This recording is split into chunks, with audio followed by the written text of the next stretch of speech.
Now we are delighted to be joined in the studio by the voice of boxing for the first of our weekly boxing roundups. Let's say hello to Smudger himself, Adam Smith. How you doing? Well, good. How are you? Do people call you Smudger? Is it a bit cliche if your name's Smith, it comes with the territory? All sorts of things they call me over the years. Okay. Adsy, Smudger, Smith, whatever. Keep Whatever going. you want. How many nicknames can you come up with? Quite a lot, actually. Smudge Meister General? Is that one of them? Like that. ABS. From now on. Lots of things. ABS sounds like your braking system for a car. That's it. That's my I like initials. it. It works. Like that? Right, are you ready? I'm ready. I say are you ready because I don't know if we are, because Jack's in charge of the buttons here, so God knows what's going to happen in the next 6 or 7 minutes. Right. It's time now for Drive's weekly boxing roundup with the voice of boxing, Adam Smith. So let's take a look at this week's big stories. So far, so good. Okay, we ready? I'm ready. Okay. You ready? Well, I think we are. Firstly, what next for Nick Ball? Also, who's on the undercard of Canelo's next fight? It's good so far. And is boxing set to stay in the Olympics? Sort of nicked it from News at 10. That's good. Right, listen, let's start with what could be next for Nick Ball. He retained his featherweight title at the weekend. His opponent was pulled out of the fight by his corner in the 11th round. Firstly, what did you make of the fight? Because I watched it, I thought he was a lucky boy not to be disqualified. The little boot at the end of the first round I thought was a little bit cheeky, a little bit naughty. What did you make of that? I thought you might say that. It was a bit naughty, wasn't it? But he was in a headlock and he came out and he gave TJ Darren a little kick. Shouldn't have done that. Should have had a point taken off straight away. Didn't. Had a point taken off later when he wrestled him to the floor. It was rough and tumble, but TJ Darren didn't make a meal out of it. He got on with it. I thought he was fantastic, actually. It was a great effort, a great challenge for the world featherweight title. But after 4 or 5 rounds, Nick adapted well. Great electricity in Liverpool. Wonderful fight night. Jack Turner, a big name, I think, coming through as well. But Nick did well, defended his title for the second time. I think the talk of now, in a way, the pound-for-pound grade is a little bit far at the minute. I would wait on that. I think he needs unification fights. There's 3 other belts to go for. He should have been the WBC champion, of course, when he was very unlucky to get that draw out in Saudi. But he is the WBA king now. I'd like to see him fight Stephen Fulton, the American, next. I think that would be a really good fight. Listen, he wants to fight Inoue down the line. Why not? I mean, it's going to be a big money fight, and he'll give it a go. He's undefeated, and look, he's very, very popular in Liverpool. He wants to fight at Anfield. Liverpool are going to win the league this season, and what better time? How good is he, Nick Ball? Because when I watch him fight, he's almost like someone I wouldn't want to fight against. He's always coming forward, head on. It's a little bit messy at times as well. Because he's so small, he gets right underneath you as well. How good can he be? I think he's very good, Nick Ball. I think he's extremely dedicated. He's 5'2.5", 5'3", Yeah. pocket rocket, really. One of the featherweight world champions is 6'1", so he's going to come up against all sorts of different styles. But I think for him, I think he's a better boxer than almost like he makes out sometimes. I think he was a little bit confused with the southpaw style of Durney at the weekend. I think it took a little bit of time to get used to that, but once he got the range and the distance, he went to work. I think he's good. Yeah, and I think he's got to learn how to become a world champion, if that makes sense. He had a fantastic 2024, really, really came through as potentially the best fighter, along with Daniel Dubois, that we've got. A lot of pressure on those shoulders, but he takes it well. He'll learn. He's got a great coach in Paul Stevenson, and he could be a really good world featherweight champion, a bit like Hodko, Paul Hodgkinson was a few years ago. And John Conte from the same area of Liverpool, from Kirby, and it's great to have Nick, local lad, big Reds fan, and a really good fighter. I really like watching him. I mean, he must be a horrible fighter to face, because he just, there's no downtime with him at all. I mean, he literally is like a bulldog. I mean, he just gnawing at your ankles and won't let you go. I think he's going to be absolutely massive. I know he's big already, but he just looks so tough to beat. He's very, very difficult, because when you're inside with him, I think you realise how strong he is. And he can also box too. So you've got to have some power to deal with him. And but look at Noah Inoue, full-weight champion, the monster, pound for pound, great. But he will be coming up to featherweight, so that is Nick Ball's natural weight. So if he stays strong and tough at featherweight, and he can continue at 9 stone healthily, Nick, then it's a fight that you want to see. Plus, it's a massive money fight, and it's a great opportunity for him. And, you know, for Nick, a few years ago, he never thought anything like this would happen. So this is a dream. He's living that, but he's a down-to-earth lad, and that's why everyone that you talk to around the M&S Arena, in the bars beforehand, just love him. They just want to get behind him. He's got a little bit of street fight about him, hasn't he? He's a scouser through and through, and that's why he's going to be very popular for years to come, I think. Adam, I've always wondered this as well, because Inoue is obviously the one that they're talking about, Nick Ball eventually fighting him down the line. He fights predominantly, of course, over in Asia. So I've always wondered, that's always on his own terms, and we all expect him to be, here, listen, he's a pound-for-pound king. But when they leave their comfort of their surroundings and they go elsewhere, do you think he's still going to have that same impact, or do you think that he's just a special talent and he can fight the exact same everywhere? I think he's a special talent, and we're going to see him in that monstrous May weekend, which starts in Times Square with the likes of Devon Haney and Ryan Garcia, then goes to Canelo in Saudi, and then on the Sunday it's Noah Inoue in Vegas. So he fights in Vegas.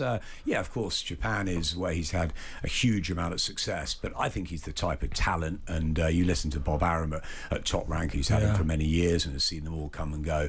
He believes that he's one of the best fighters he's ever seen, and I think Inoue is very, very special. He hits incredibly hard. I remember when he fought Lewis Neary and he got put down. Neary's a big puncher himself, and that's a fight for Nick Ball ahead, actually. If he doesn't get a unification, someone like Lewis Neary would be a very exciting clash. But yeah, I think Inoue's special, and I think for the moment I'd like to see Nick just learn a little bit more at world level, unify at featherweight before that big match. But like a Josh Padley, if you get that opportunity, bang, you've got to sometimes take it. Right, let's move on and talk about Canelo Alvarez, because the full card for his fight against William Scull in May has been announced. Canelo will take on IBF title holder Scull at the start of May as the headliner for a 6-fight bill in Riyadh.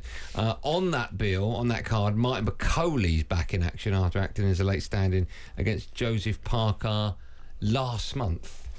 Firstly, what did you make? Was he right to take that fight? It was a little bit nuts, wasn't it? It's such short notice. You got a smirk on your face. It's a very good question, and a sort of rather placid press conference out in Riyadh on the Thursday was really livened up when we had the news, unfortunately, of Daniel Dubois being sick, and suddenly who was going to come in and replace him, and all sorts of names were being touted around, Lawrence Okoli, David Adelaide, but when Martin Bakole was put in, they thought, wow, that's serious. And despite the fact he had to get from Congo, I mean, what an adventure, what a story. And yeah, it was huge money, and Billy Nelson was... Do you know how much it was? They take, I think it was a few million that he got for it. Okay. So it's big money, but he also got the promise of, don't worry, that fight against F.A. Jagbert that you were going to have is still going to happen, and it does indeed in May. So was it right to take the fight?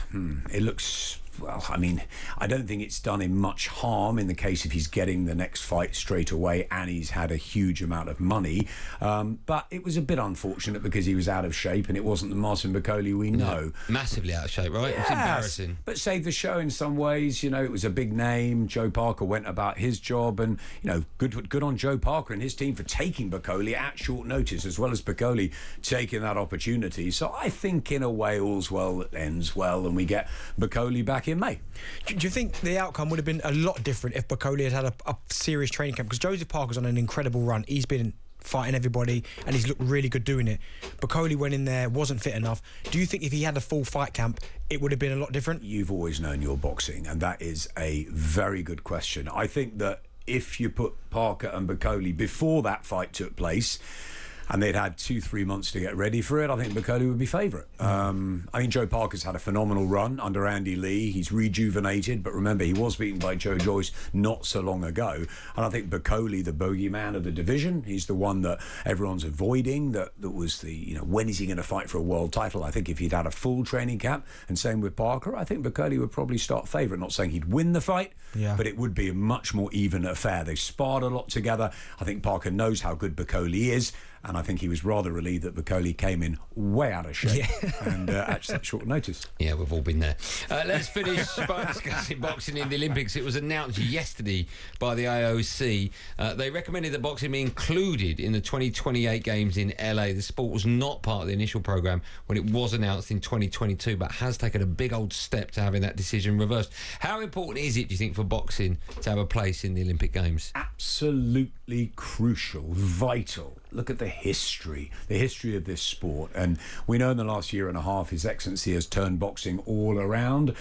Dana White coming in now with TKO and things changing, the landscape ever shifting. But if you look at what they've done in Saudi by taking over the Ring magazine and the Bible of boxing with everything that comes with the Ring magazine, the Olympics are part of boxing. I agree. So many fighters have come through the Olympic system that have come out to become great world champions. There's been the likes of Floyd Mayweather when I was there in Atlanta, and he was robbed and he got a bronze medal, and it was like, why didn't he get gold? But actually look what happened to him as a pro. I think it's a fantastic breeding ground. It's something that is so important. I think some fighters, you ask them what the highlight was, you ask Katie Taylor, it was winning Olympic gold. It is so important that the sport of boxing stays in the Olympics, and I think it will. I think Gennady Golovkin has done a great deal of good now. I think the IOC have coming through, and I think 2028 we're going to get it in LA, and absolutely we must do. I agree.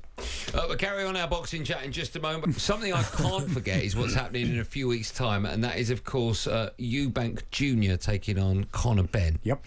We're all very excited about it, so much so when we went to the last ad break, that was the first conversation topic we had about boxing. Where are you on this one? How do you see the build-up to it? What do you make of Conor Benn getting smashed in the face with an egg? What do you make of both boxers and their mindset? Because there's so much tension in this fight. Absolutely fascinated by this. I think it's a fight that seeps deep into the casual audience.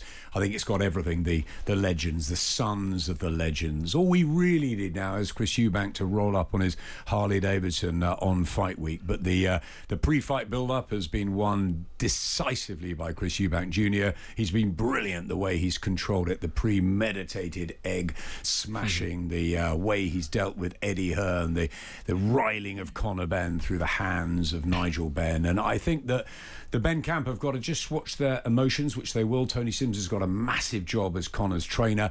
But yeah, Chris just keeps going, doesn't he? Jibing every week. Now the bet with Eddie, and everything's just beautifully moving towards April the 26th at Tottenham Hotspur, a wonderful stadium for boxing. We had AJ Usyk there, Tyson Fury's fought there. I think it's going to be a phenomenal night, but the build-up is going to be insane, and I think everybody's got an opinion. Is it Eubank? Is it Benn? And I don't know yet. I can't work out who's going to win this fight. Oh, I mean, I'm with you. I think both have got an opportunity to win it, but I'm leaning with Chris Eubank Jr. just because of the size of him, and also I rolled with his dad as well. I was a big fan of his father, so I feel like I can't switch allegiances to Conor Benn, so I think Eubank will win it. Adam, thank you so much for coming in. It's always a good sign when 30 minutes goes by like 30 seconds, so it's very kind of you. We'll see you next week. We'll have a lot more time for you, and we'll talk about that great fight that was 30 years ago and 1 week. It will be. It will be done. On a Wednesday or Friday. Yeah, we'll get Fern back on to work out the dates. On AM, on DAB, via the talkSPORT app and on your smart speaker. talkSPORT.